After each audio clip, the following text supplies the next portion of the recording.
welcome to Lunch Break Intuitive Eating Discussions. Changing the name every day. Today it's Lunch Break Discussions with Summer. Okay, we are going to talk about Principle 4 of Intuitive Eating, which is challenging, not just challenging, saying no to the food police. So what is the food police? Well, first of all, we have rules around food, and we've decided as a culture, as a society, that there's morality around food, when in actuality, food is not good or bad. We don't even really know what the research says about food that's true. We know that one research study says that sugar is bad. We know one study says that fat is bad. We know one that says that carbs are bad, one that says animal fats are bad, one that says plants are bad. We don't know. What we do know is that we have rules that we've moralized. So for example, when you think about your attitude toward food, you have a good and a bad attitude. You have a black and white thinking, you have dichotomous thinking. So just think about even when there's an advertisement for chocolate that you see in a magazine or in a commercial, and they might use words like decadent or indulgent, or they might say something like it's guiltless or it's SnackWells, right? There's always like a good and a bad to food, which we internalize and we moralize. Therefore, I'm bad, I'm guilty, I'm sinning even if I eat something that's bad.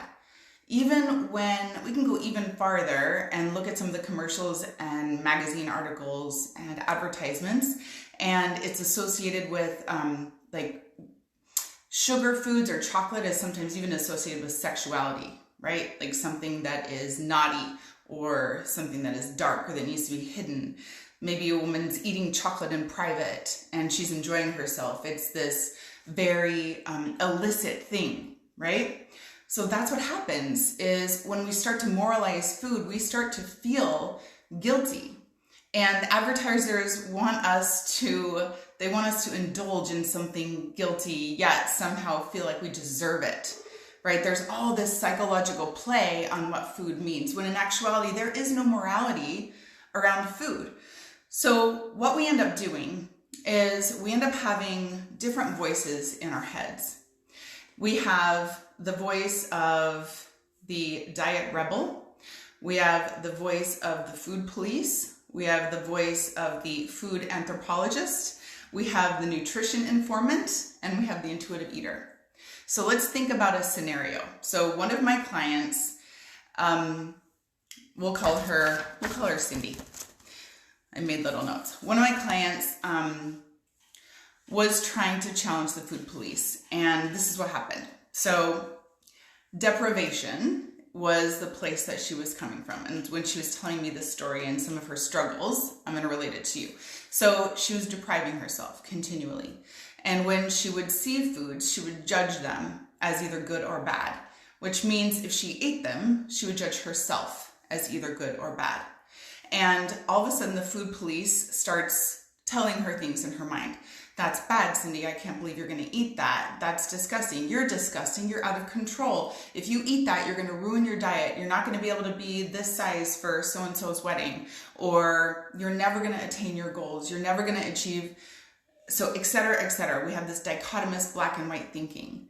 We have these absolutes. Like if I do this, then all of these bad things will happen, or I will never be able to be this good thing that I want, because somehow this particular body is good and the body I'm in is bad. And these foods are good and these foods are bad. Okay, that's the food police. That's bad. Second thing starts to happen. So we've got food police talking to her.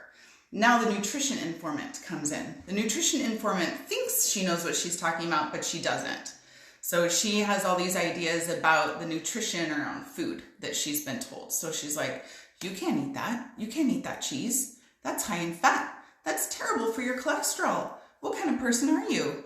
You can't eat that toast. You can't eat that bread. Carbs are bad for you. It turns immediately into sugar. What do you think you're doing? So that's the nutrition informant. They work against each other. Then she starts thinking, I can't do any of this because I'm on my diet. And what happens? Diet rebel comes in. The diet rebel is everything about your teenage girl or boy that rebelled against everything that they were told. And it happens in your diet. So the diet rebel comes up and is like, you know what? I am sick of being told what to eat. I want that cheese and I want that brownie and I'm sick of this. I've been on this diet for 6 weeks and I am so tired of it, right? It keeps going and going and going and going. So what happens? Cindy binges, but she doesn't just have one piece of cheese or one brownie. She binges, she has the entire plate of brownies. And then you know what she feels? Guilt. Guilt and worthlessness because she did something wrong. She did something bad. And when you have underlying beliefs of guilt and worthlessness anywhere, or that I'm out of control or whatever, then you're going to self-sabotage. You're going to create situations in which you live up to those things. So you guys know, I think you know, but most of you know, I love the brain. And this is why I love intuitive eating. It goes hand in hand like this. Because you cannot change your body, you cannot change your behaviors unless you change your beliefs first.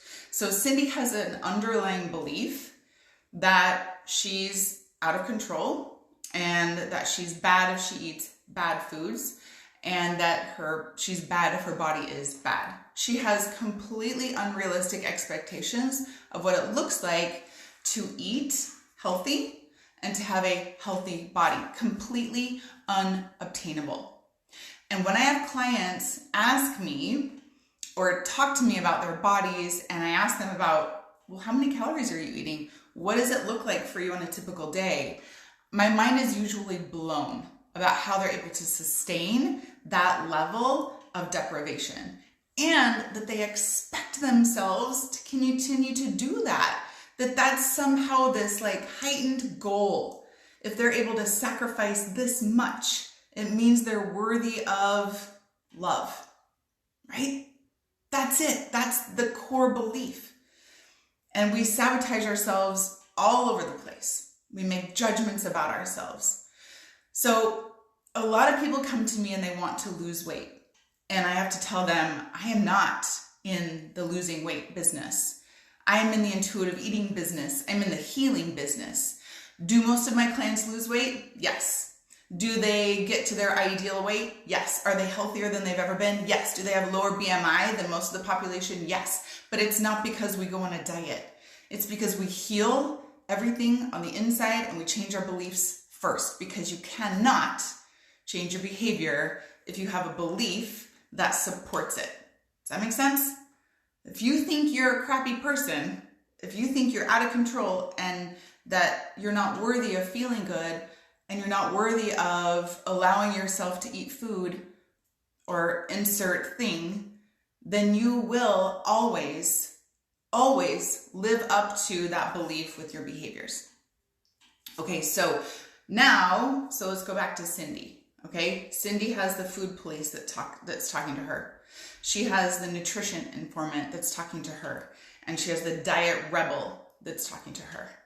Okay, now as Cindy started to change her beliefs around herself and around food and around her body, then she started to hear voices from three voices. The food anthropologist, right? The nurturer and the intuitive eater. So now we're changing the voices in our head. And once we start to change our voices in our head, we change our behavior.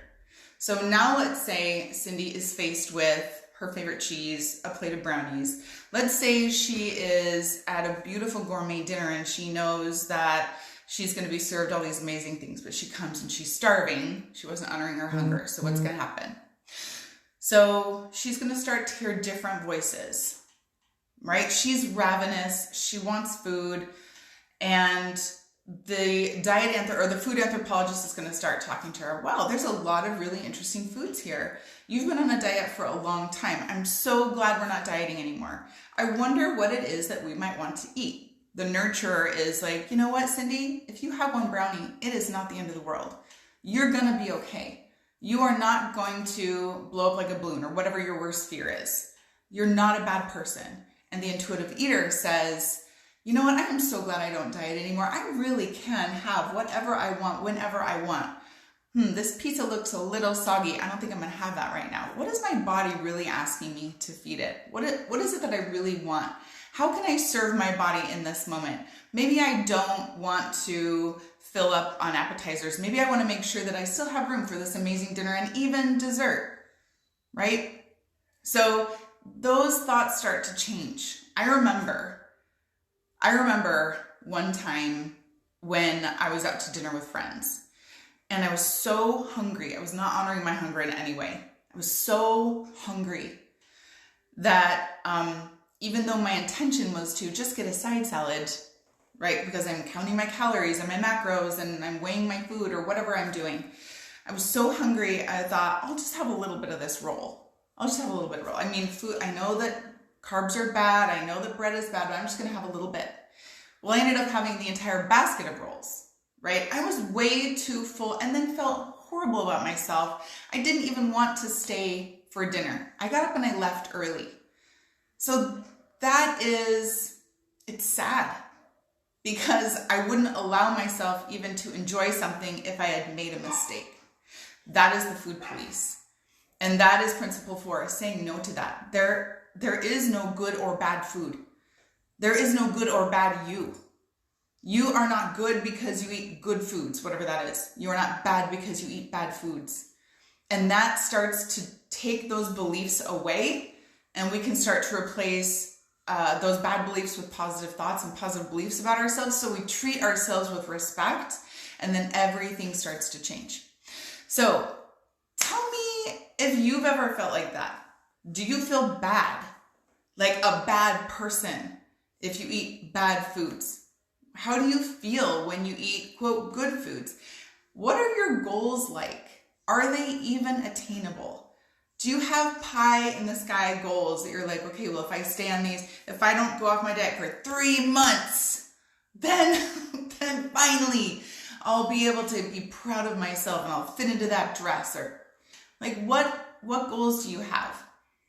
And can you see that perhaps you are thinking in a black and white or an absolute way? And what I want to do is I want to leave you with this thought. I want to completely change your idea of what happens when you, quote, overeat. Okay? And I want you to ask yourself, when you overeat, what happened today that made me feel like I needed more food to nurture myself? Because that is exactly what you're doing. You are trying to fill a hole. You're trying to nurture yourself. So what happened today? What is underneath that? Instead of focusing on the fact that you were bad or you did something wrong, what's underneath that? What happened today that made me feel like I needed to take care of myself or nurture myself in a different way? That's what I want to ask you. I want you to ask yourself that first. And then at some point down the line, we can ask ourselves, what is it that I really need? What is it that I really need to feel whole, right? And we can start to give ourselves those things. All right, you guys, thank you so much for listening. I cannot wait to bring intuitive eating principle number 5 to you tomorrow. And be easy on yourself. Please say no to the food police, even if it's just a little, even if it's just one time. Try not to think so black and white. Gray is a beautiful color. It can bring in so many possibilities. I love you guys. And text me any questions or DM me any questions. Okay, bye.